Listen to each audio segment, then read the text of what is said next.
આપણા હિન્દુ ઇઝમ પ્રમાણે વર્ષનો શ્રેષ્ઠમાં શ્રેષ્ઠ દિવસ કયો ગણાય તમને ખબર છે? દિવાળી. ક્યારેક માર્કિંગ કરજો, શ્રેષ્ઠમાં શ્રેષ્ઠ દિવસ એટલે દિવાળી. અને આપણા 30 દિવસનો મહિનો, એમાં નબળામાં નબળો દિવસ કોઈ ગણાતો હોય તો કયો ગણાય ખબર તમને? અમાસ. અમાસ નબળામાં નબળો દિવસ છે.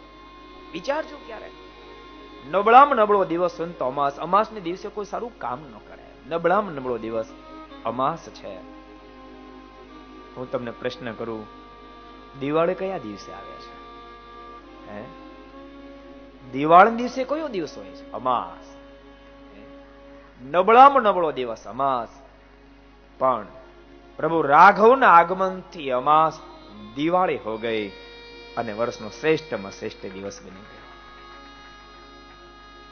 ભક્તો, અમાવાસ્યા જેવું જીવન હશે, કદાચ અમાવાસ્યા જેવું જીવન હશે, સર્વ કરતા ઉતરેલું જીવન, સર્વ કરતા ઉતરતું જીવન હશે, પણ જો પરમાત્માની સાથે છોડો જોઈન્ટ કરી દેશો ને તો ભક્તો, દુનિયામાં સર્વના કરતા ટોપ લેવલનું જીવન બની જશે. સર્વ કરતા ટોપ લેવલનું જીવન બની જશે.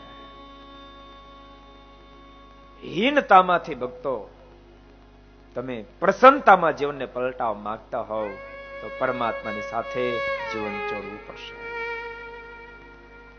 હીનતાનો અનુભવ કરવા કરતા ભક્તો પરમાત્માની સાથે જીવનનો છડો જોઈન્ટ કરી જીવનની અંદર પ્રસન્નતાની અનુભૂતિ કરવા માંડો. હીનતા હટી જશે, ખબર એ નહીં પડે. અંધકાર તો ત્યાં સુધી પથરાયેલો હોય જ્યાં સુધી સૂરજ પ્રગટ ન થાય. અબજો વર્ષનો અંધારો હોય પણ સૂરજ પ્રગટ થતાની સાથે અંધકારને જેમ વિદાય લેવી પડે, એમ જન્મો જન્મથી હીન કર્મ કરતો આવતો આત્મા હશે, પણ એને પરમાત્માની સાથે છેડો જો જોઈન્ટ થશે તો જીવનમાંથી હીનતા હટી જશે, જીવન પ્રસન્નતાથી ભરાઈ જશે.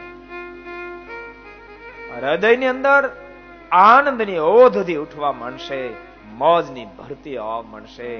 જીવનની અંદર જો પરમાત્માની સાથે છોડો જોઈન્ટ થશે.